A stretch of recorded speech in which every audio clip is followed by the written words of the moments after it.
बादब मुलाहजा में मैं फजल इमाम मलिक। चुनाव नतीजों का आकलन चल रहा है। बिहार में नई सरकार बन गई है, विभागों का बंटवारा भी हो गया है। ये अलग बात है कि इस नई सरकार में एक भी मुसलमान मंत्री नहीं है। नीतीश कुमार ने जरूर कुछ मुसलमानों को टिकट दिया था, लेकिन वे सभी हार गए। लेकिन भारतीय जनता पार्टी हो या जीतन राम मांझी हो या मुकेश सहनी, इन लोगों ने किसी मुसलमान को उम्मीदवार नहीं बनाया था, इसलिए उनसे बहुत ज्यादा शिकायत नहीं। लेकिन जदयू के तमाम मुसलमान चुनाव हार गए। क्यों हारे, किस लिए हारे, इस पे तो आकलन होगा। लेकिन आकलन अभी इस बात पे ज्यादा हो रहा है कि जीडीएसएफ या एआईएमएम की भूमिका क्या रही इस चुनाव में। सेकुलर दलों का विधवा विलाप जारी है, हम इस पे बात करेंगे। लेकिन इससे पहले एक गुजारिश, एक निवेदन है कि अगर अभी तक आपने बादब मुलाहजा को लाइक नहीं किया है, सब्सक्राइब नहीं किया है और शेयर नहीं किया है, तो से ज्यादा सब्सक्राइब करें, लाइक करें और खूब शेयर करें, ताकि हम आपकी आवाज बने, आप हमारी आवाज बने, हम आपकी ताकत बने, आप हमारी ताकत बने। जवाब दीजिए सर। नहीं, आपकी बात सही है, मगर मैं हमारी जो कामयाबी हुई है उसमें मैंने शुरू में कहा कि इसमें मैं क्रेडिट दूंगा कुशवाहा साहब को, बहुजन समाज पार्टी को, देवेंद्र यादव साहब को, राजभर साहब को, क्योंकि हम सब फ्रंट में थे। तो मैं तो ये नहीं कह रहा हूं कि मेरा तो कोई रोल ही नहीं है इसमें। ये तमाम लोग साथ में थे, हमारे पार्टी के जिम्मेदार थे, मेहनत किए, जमीन पर उनको क्रेडिट जाता है। जी। तो खुद को सेकुलर कहने वाली पार्टियां, सेकुलर दल बिहार चुनाव को लेकर अभी भी विधवा विलाप कर रही हैं। जेडीएसएफ पर, यानी ग्रैंड डेमोक्रेटिक सेकुलर फ्रंट जो बना था, जिसमें राष्ट्रीय लोक समता पार्टी, बसपा, एआईएमएम शामिल थे, इन दलों पर आरोप लग रहे हैं। कोई वोट कटवा कह रहा है, कोई बीजेपी की बी टीम कर रहा है, या राष्ट्रीय जनता दल या महागठबंधन को हराने में इनकी भूमिका रही, इस पर सवाल उठा रहे। सोशल मीडिया पर भी बहस जारी है और बहुत सारे मुसलमानों का एक बड़ा तबका भी इस पर बहस कर रहा है, और खास के एआईएमआईएम की भूमिका पर मुसलमान सवाल उठा रहे हैं। पुराने वीडियोस शेयर किए जा रहे हैं, असदुद्दीन ओवैसी के भी और दूसरे दलों के भी, और उनकी भूमिका पर कई तरह के सवाल खड़े किए जा रहे हैं।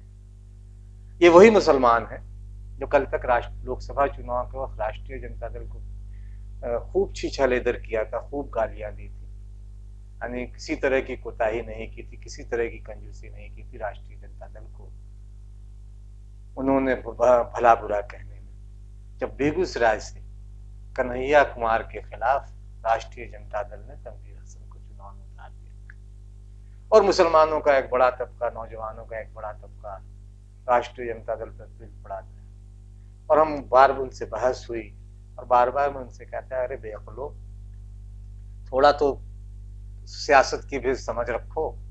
कोई सियासत की समझ नहीं, सिर्फ जिंदाबाद मुर्दाबाद और झोला ढोने का जो काम कर रहे हैं आजादी के बाद से आज भी वही जारी है। तो इसीलिए उन्होंने कन्हैया कुमार में एक नया नायक देखा उन्होंने, और कन्हैया कुमार के खिलाफ राजद की उम्मीदवारी के बाद तो राष्ट्रीय जनता दल एक विलन की तरह दिखाई दिया, और कन्हैया कुमार को लेके इतना प्रेम उमड़ा कि उन्होंने राष्ट्रीय जनता दल के उस पिछले तमाम बातों को भुलाकर राष्ट्रीय जनता दल को जितना भला बुरा कहना था कहा उन्होंने, और बहसें हुई नहीं। और जिन तनवीर हसन साहब ने 2014 में करीब 4.5 लाख वोट लाया मोदी लहर में बेगूसराय से, उन्हें टिकट न दे, क्यों दे दिया कन्हैया कुमार को, लेकिन वोट का उनका पता ही नहीं कि कितना वोट उन्हें मिला। और अगर राष्ट्रीय जनता दल का गठबंधन सीपीआई के साथ नहीं था लोकसभा में, तो वो क्यों सीट छोड़े, ये सवाल था उस वक्त। लेकिन तब तो मुसलमानों को कोई कुछ भी सूझ नहीं रहा था, बस कन्हैया कुमार नजर आ रहे थे और एक ऐसा बड़ा सेकुलर चेहरा। जो घटनाएं हो जाती हैं, सीए पे जरूर बोले हो, लेकिन बहुत सारी घटनाओं को चुप भी रहते हैं। ठीक है, उनके अपना नजरिया है, सीए एनआरसी पे उन्होंने विरोध भी किया, लेकिन सवाल ये है कि जब दलों का गठबंधन न हो और उनके खिलाफ कोई उम्मीदवार होता है तो वो दल बुरा कैसे हो सकता है। और आज जब विधानसभा चुनाव में उसने तमाम दलों के साथ समझौता कर लिया और फिर भी बहुमत से पीछे रही, तो आज इसका ठीकरा GDSF या AIMM पर फोड़ना अपने आप में बड़ा सवाल है। सीमांचल पे रो रहे हैं, सीमांचल पे पिट गए, मोहरे सारे पिट गए, आंकड़े नहीं देख रहे हैं। आंकड़े देखना चाहिए उन्हें, आंकड़ों की बाजीगरी क्या कहती है, आंकड़े क्या कहते हैं, इस पे भी इसको उन्हें समझना चाहिए, लेकिन समझना चाहते नहीं। जबकि हकीकत कुछ और होता है, हकीकत कुछ और है। आंकड़ों में जाते नहीं है, चुनाव का विश्लेषण नहीं देखते, सिर्फ जज्बाती होने से सियासत नहीं बदलने वाली। ये बात मुसलमानों को सोचना चाहिए। सीमांचल पे रो रहे हैं, मिथिलांचल पे झांकते भी नहीं, मिथिलांचल में क्या हुआ। अरे सीमांचल में AIMM ने खड़े किया था, GDSF की वजह से, ग्रैंड डेमोक्रेटिक सेकुलर फ्रंट की वजह से पूरे शाहबाद रेंज में NDA खत्म हो गया। न भाजपा वहां से एक भी सीट निकाल पाई, न JDU निकाल पाया एक भी सीट। इसका क्रेडिट किसे देंगे? इस पे बात होगी नहीं। मिथिलांचल पे बात ही नहीं करना चाह रहे हैं। जब से चुनाव नतीजा आया सारा हो अल्लाह सीमांचल को लेकर है, और सीमांचल में 5 सीटें जीती हैं AIMM ने, तो कोई गुनाह किया है क्या? असदुद्दीन ओवैसी ने अगर अपनी पार्टी को उससे वहां चुनाव लड़ा तो कोई गुनाह किया है क्या? यह अधिकार तो उन्हें चुनाव आयोग ने दिया, इस देश के संविधान ने दिया है।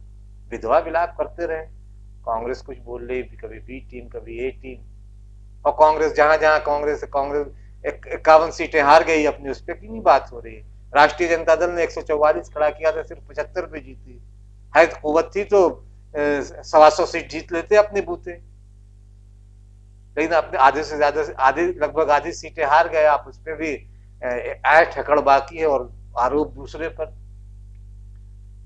शाहबाद क्षेत्र को देखिए, जहां राष्ट्रीय जनता दल और कांग्रेस को कामयाबी मिली है तो राष्ट्रीय लोक समता पार्टी और GDSF की वजह से, बहुजन समाज पार्टी की वजह से इतनी सीटें मिली उसे। आंकड़े देखें, आंखें खोल के बात करें, नतीजे देखें। मिथिलांचल की बात करें, NDA ने ज्यादा सीटें मिथिलांचल और पश्चिम चंपारण से जीती हैं, और उस पर कोई बात करने को तैयार नहीं। सिर्फ सारी बातें बस ले दे के सीमांचल पे। बिहार के मिथिलांचल क्षेत्र में, उस इलाके में 60 विधानसभा के क्षेत्र हैं, 60 विधानसभा के क्षेत्र आते हैं, और उसमें 40 से ज्यादा सीट पर NDA ने कब्जा किया। मिथिलांचल में सीतामढ़ी, शिवहर, दरभंगा और मधुबनी वगैरह आते हैं। कभी अगर याद होगा तो इसी M22 समीकरण के तहत ही कभी शकील अहमद और अली अशरफ फातमी वहां से जीता करते थे, अब्दुल बारी सिद्दीकी साहब जीता करते थे, केंद्र में भी लोग मंत्री रहे और प्रदेश में भी मंत्री रहे। अब हाल यह है कि दरभंगा में जो एक सीट NDA हारा है वह भी मुस्लिम कैंडिडेट फराज फातमी ही आ रहे हैं। तो इससे समझा जा सकता है कि वहां किसने किसको धोखा दिया। महागठबंधन के जिन यादवों पे बहुत भरोसा है, उन्हें जहां मौका मिला उन्होंने मुसलमान कैंडिडेट को हराए। चार्ट बता रहा है, और AIMM पर ठीकरा ना फोड़ा जाए। जाले, केवटी, बिस्वी और दरभंगा ग्रामीण में मुसलमानों का कोई भी एक वोट मुसलमान के सिवा नहीं मिला, लेकिन फिर मुसलमान के सिवा किसी ने नहीं दिया। नहीं तो ऐसे इस तरीके से नहीं हार। RJD के यादव वोट मुसलमान को मिले ही नहीं, और कांग्रेस के भूमिहार और ब्राह्मण या राजपूत नेतृत्व की इतनी हैसियत नहीं है कि वे कांग्रेस के उम्मीदवारों यानी मुसलमान उम्मीदवारों को अपनी बिरादरी, अपने समाज का वोट दिला सके।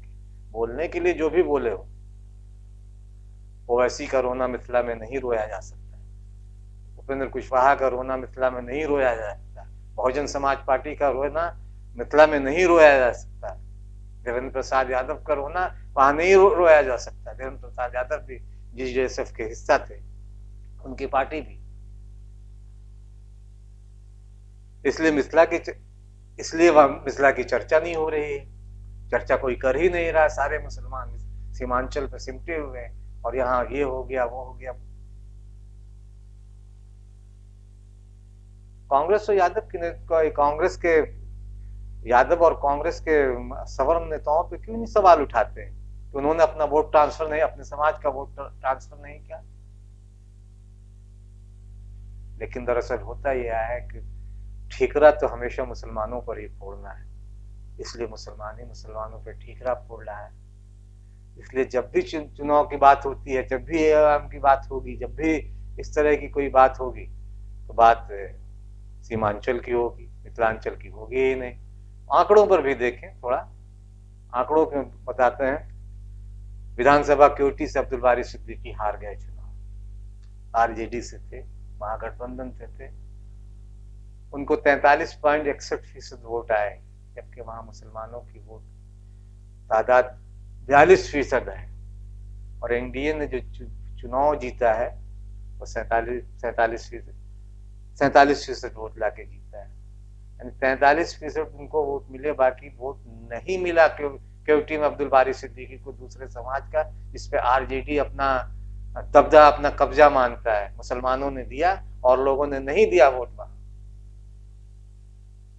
अफजल अली खान गौरा बौराम से खड़े हुए थे, आरजेडी के कैंडिडेट थे, उन्हें 36% वोट मिला है। मुसलमानों की तादाद 32% है, और जो जीता है उनसे एनडीए का उम्मीदवार 41% वोट लेके आया है। जाले से मशहूर उस्मानी हार गए हैं, कांग्रेस के टिकट पर उन्होंने चुनाव लड़ा था, 38% वोट आया है, और वहां करीब 34% वोट मुसलमानों का है, लेकिन हार गए वहां से। और एनडीए को 51 पॉइंट यानी करीब 52% वोट आया है।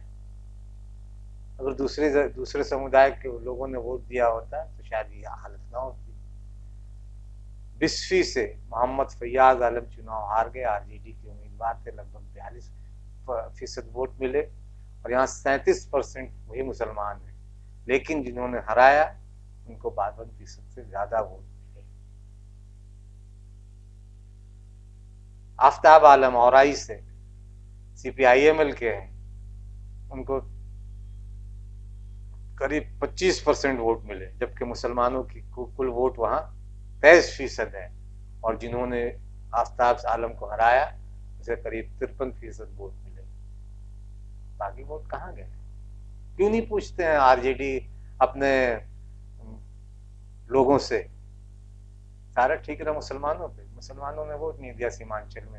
सीमांचल में आईएम ने खड़ा कर दिया तो बी टीम है, वोट कटवा है। और आए फैसल रहमानी ढाका से खड़े हुए, आरजेडी के, उन्हें 43% वोट मिला, और 44% मुसलमान है वहां, 48% वोट लाके एनडीए का उम्मीदवार वहां से जीता है। मिन्नतुल्लाह रहमानी सुपौल से कांग्रेस से खड़े हुए, करीब 34% वोट मिला, जबकि मुसलमानों का वोट वहां 28% है, लेकिन 50% से ज्यादा वोट लाके एनडीए का उम्मीदवार वहां से जीत गया सुपौल से। सैयद अबू दोजाना आरजेडी के उम्मीदवार तो वहां से विधायक रहे सुरतंड से, करीब 54% वोट है वहां, 54% वोट उन्हें मिले, और मुसलमानों की तादाद हालांकि 24% है। इनके विरोधी जो इनका एनडीए का उम्मीदवार जीता वो उससे लगभग 39% वोट मिले हैं। जाहिर है कि कुछ दूसरे समाज का वोट इन्हें मिला, लेकिन जिस शिद्दत के साथ मिलना चाहिए था, जिस एग्रेशन के साथ मिलना चाहिए था, वहां नहीं मिला है। चाहे वो अपर कास्ट का वोट हो, या पिछड़ा अति पिछड़ा का वोट हो, या यादव समाज का वोट हो। फॉरबिसगंज से कांग्रेस के उम्मीदवार हैं जाकिर हुसैन खान साहब थे, उन्हें सिर्फ 40% वोट मिले, जबकि 37% मुसलमान है, और एनडीए के उम्मीदवार ने लगभग 50% वोट लाया, से 10% लगभग ज्यादा, और जीत गए। फुरहानपुर तौकीर आलम कांग्रेस को लगभग 39% वोट मिले, 38% वोट मुसलमानों का है और लगभग 40% वोट लाके एनडीए का उम्मीदवार यहाँ जीता। ये आंकड़े हैं, लेकिन वोट कटवा AIMIM या फिर GDSF। अरे GDSF की वजह से शाहबाद खत्म हो गया, भाजपा जी अगर उस इलाके से वोट आया होता तो 125 पे ना सिमटे होता जी एनडीए। GDSF ने अपनी पैठ मजबूत की है, इसमें कहीं कोई शक नहीं। कांग्रेस को भी अपना आत्मनिरीक्षण करना चाहिए और आरजेडी को भी। दरअसल हार महागठबंधन के अहंकार की हुई, सारी स्थितियां उसके साथ थी, लेकिन एक अहंकार जो उसके अंदर था, उस अहंकार ने तेजस्वी यादव की नाव डुबोई है। इस सच को जितनी जल्दी वो स्वीकार करेंगे उनके लिए अच्छा है, नहीं तो फिर आने वाले दिनों में वो ट्वीट खेलते रहे वो ज्यादा बेहतर।